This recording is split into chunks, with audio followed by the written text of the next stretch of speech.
Alhamdulillahirabbil alamin wassalatu wassalamu ala asrofil anbiya'i wal mursalin wa ala alihi washabbihi ajmain. A'udzubillahi minasyaitonir rajim. Bismillahirrahmanirrahim. Ya ayyuhalladzina amanu kutiba alaikumussyam kama kutiba alal ladzina min qablikum la'allakum tattaqun. Ayat shadaqallahul azim. Anak-anakku yang Ibu banggakan, alhamdulillah pada kesempatan hari ini kita sudah memasuki puasa Ramadan, hari yang ke-4. Mudah-mudahan Allah Subhanahu wa taala senantiasa memberikan ridho, hidayah serta inayahnya pada kita sehingga kita bisa melaksanakan puasa Ramadan dari awal sampai akhir, tentunya dengan harapan kita mendapatkan apa yang menjadi tujuan dari puasa Ramadan ini. Anak-anakku kelas 7, 8, dan 9 yang senantiasa Ibu banggakan, terkait dengan apa yang tadi ayat Quran Surat Al-Baqarah 183 Ibu sampaikan, bahwa ada keutamaan tentang puasa Ramadan. Puasa itu sendiri maknanya adalah imsak. Imsak yaitu menahan. Apa yang ditahan? Menahan segala sesuatu dari hal yang membatalkan puasa, yang dimulai dari terbit fajar sampai terbenam matahari. Menahan apa? Ya, menahan hawa nafsu, menahan lapar, haus. Kemudian hati kita juga jangan sampai berkelana untuk hal-hal yang tidak baik. Nah, ini dijaga hati kita jangan sampai melakukan atau mungkin memikirkan hal-hal yang tentunya bertentangan dengan apa yang menjadi harapan dan tujuan dari puasa yang kita laksanakan, yaitu khusyuk. Kemudian terkait dengan keutamaan puasa bulan Ramadan ini adalah sesuai dengan apa yang tadi disampaikan dalam Quran Surat Al-Baqarah 183, puasa adalah jalan meraih ketakwaan. Jadi bukan sekedar menahan rasa haus, lapar saja, tetapi lebih dari itu, bahwa makna dari puasa itu sendiri kita introspeksi diri bahwa ada sesuatu yang harus kita kosongkan. Dalam hal ini adalah dalam keadaan zero, ya, bahwa saatnya perut kita dikosongkan sehingga kita merasakan bahwa ada makna yang lebih jauh lagi. Betapa tidak enaknya ketika kita dalam keadaan lapar, betapa tidak enaknya ketika kita dalam keadaan haus. Nah, itu artinya apa? Ada kepedulian kita terhadap orang lain, sehingga kita bisa berbagi dengan orang lain pada saat kita baik sedang ada harta maupun dalam keadaan mendesak. Itu seperti itu. Kemudian yang lainnya, bahwa puasa adalah sebab dosa diampuni apabila dikerjakan berdasarkan iman, ikhlas, serta mencari dan juga meneladani Rasulullah SAW, sebagaimana dalam hadis disebutkan, man shoma ramadhana imanan wa ihtisaban ghufira lahu ma taqaddama min dzambih wa man qama lailatal qadri imanan wa ihtisaban ghufira lahu ma taqaddama min dzambih. Barang siapa berpuasa Ramadan karena iman dan mengharapkan pahala, maka akan diampuni dosanya yang telah lalu. Dan barang siapa sholat di malam Lailatul Qadar karena iman dan mengharapkan pahala, akan diampuni dosanya yang telah lalu. Berdasarkan hadis riwayat Bukhari dan Muslim dari Abu Hurairah radhiyallahu anhu. Jadi siapa saja yang melakukan puasa Ramadan karena iman. Iman itu adalah percaya bahwa ini adalah perintah Allah. Perintah sesuai dengan yang terdapat dalam rukun Islam, bahwa puasa itu adalah diwajibkan.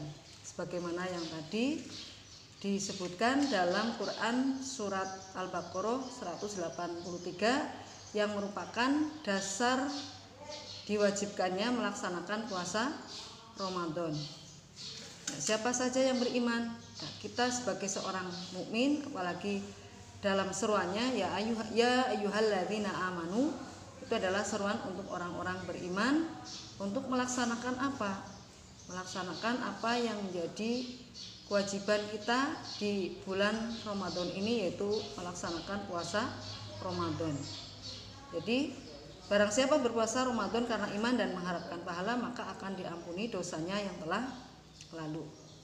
Kemudian keutamaan yang lain, bahwa pahala puasa melimpah ruah apabila dilakukan sesuai dengan adab-adabnya.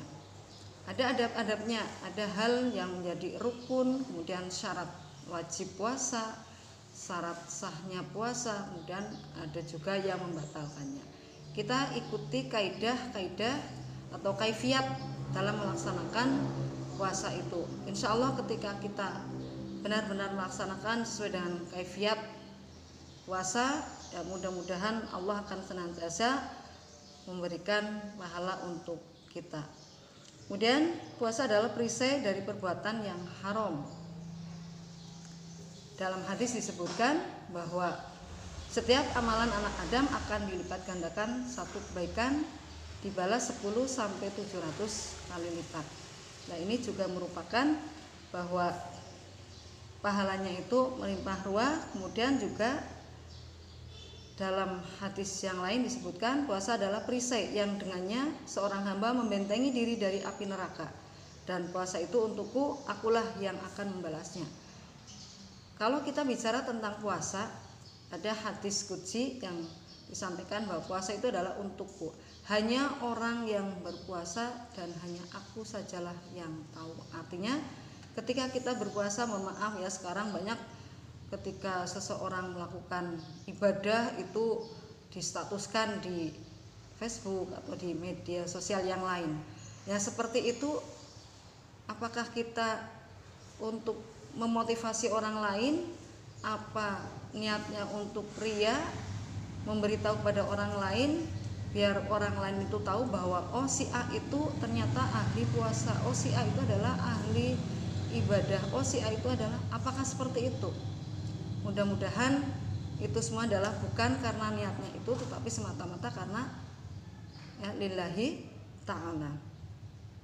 Kemudian keutamaan puasa yang lain, meraih 2 kebahagiaan dengan puasa itu, yaitu kebahagiaan pada saat berbuka puasa dan ketika berjumpa dengan Allah Subhanahu wa ta'ala.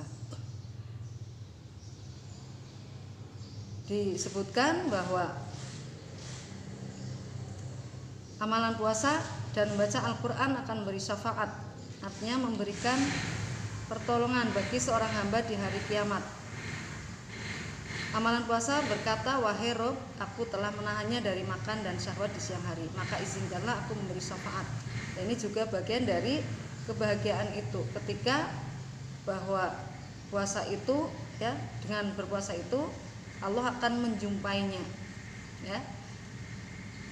Tadi disebutkan bahwa wahai Rob, aku telah menahannya dari makan dan syahwat di siang hari, maka izinkanlah aku memberi syafaat padanya. Dan amalan baca Al-Quran berkata, aku menahannya dari tidur di waktu malam, maka izinkanlah aku memberi syafaat padanya. Maka keduanya pun diizinkan untuk memberi syafaat, yaitu puasa yang memberikan kebahagiaan dan juga membaca Al-Quran.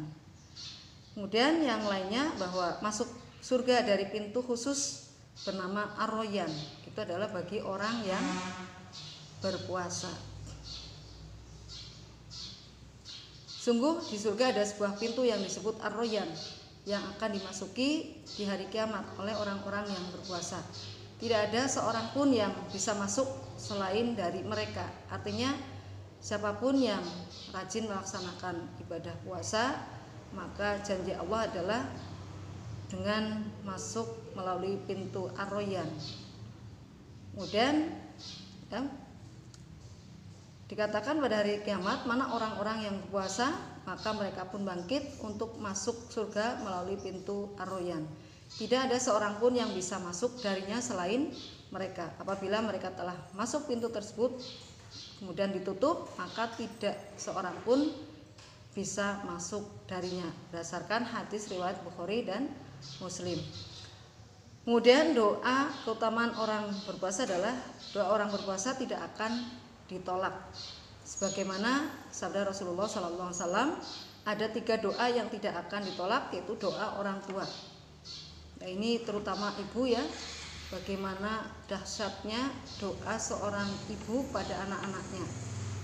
Kalau melihat fisik ibu mungkin ya tidak level mungkin kalau bahasa anak-anak sekarang, tapi jangan seperti itu, jangan sampai kita mengatakan seperti itu, karena doanya adalah mustajab untuk kita. Doanya adalah selalu dikabulkan oleh Allah untuk kita. Ingat bahwa terutama ibu itu adalah tempat kita bertapa selama 9 bulan ya, kemudian sentuhan-sentuhan yang diberikan oleh orang tua, kemudian apa yang dilakukan oleh orang tua, sholat malam, kemudian juga sholat sunnah yang lain, termasuk juga puasa yang dilakukan oleh orang tua kita, sehingga ini suatu hal yang luar biasa. Jangan sampai kita mendurhakai orang tua kita, khususnya adalah ibu. Kemudian doa yang tidak akan ditolak lainnya adalah doa orang yang berpuasa. Ingat bahwa doa orang yang berpuasa adalah makbul, diijabah. Ada waktu yang diijabah, salah satunya adalah ketika kita berbuka puasa. Kita mohon pada Allah ya, pada saat kita menjelang berbuka puasa ya, apa yang kita sampaikan, karena pada dasarnya adalah ya siapapun yang berpuasa maka akan diijabah ya, hendaknya kita berdoa terlebih dahulu sebelum berbuka. Kemudian ya, yang ketiga adalah doa musafir, itu orang yang sedang bepergian.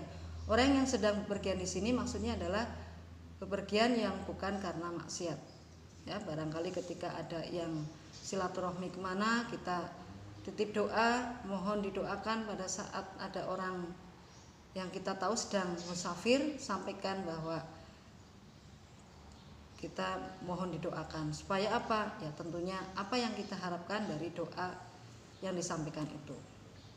Barangkali itu saja yang bisa saya sampaikan. Jikalau itu adalah benar, maka semata-mata dari Allah SWT, dan jika itu adalah salah atau khilaf, itu semata-mata dari saya pribadi. Kurang lebihnya mohon maaf, dan terima kasih atas segala perhatian. Ihdinas siratal mustaqim, wallahul muwaffiq ila aqwamit thoriq. Wassalamualaikum warahmatullahi wabarakatuh.